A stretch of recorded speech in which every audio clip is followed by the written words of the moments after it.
ಸೃಷ್ಟಿಯಲ್ಲಿ ವಿಧ ವಿಧವಾದ ಸೃಷ್ಟಿಯನ್ನು ನಾವು ಕಾಣುತ್ತೇವೆ.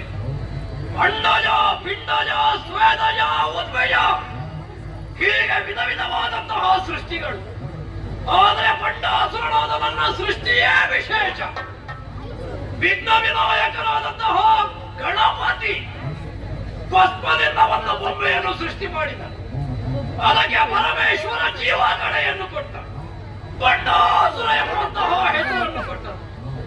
ಆಮೇಲೆ ಪರಮೇಶ್ವರನಿಂದ ಮರವನ್ನು ಹೊಡೆದೆ.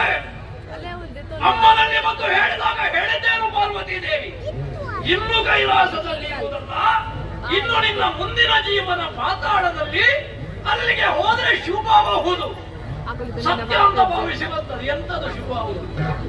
ನಾ ಬಂದಾಗ ಒಂದು ಸ್ವಾಗತ ಮಾಡುವುದಕ್ಕೆ ಯಾರು ಇಲ್ಲ, ಒಬ್ಬರು ಗುರುತದವರ ಇಲ್ಲ ಅಂತ ಎಲ್ಲ ಹೊಸ ಮುಖ.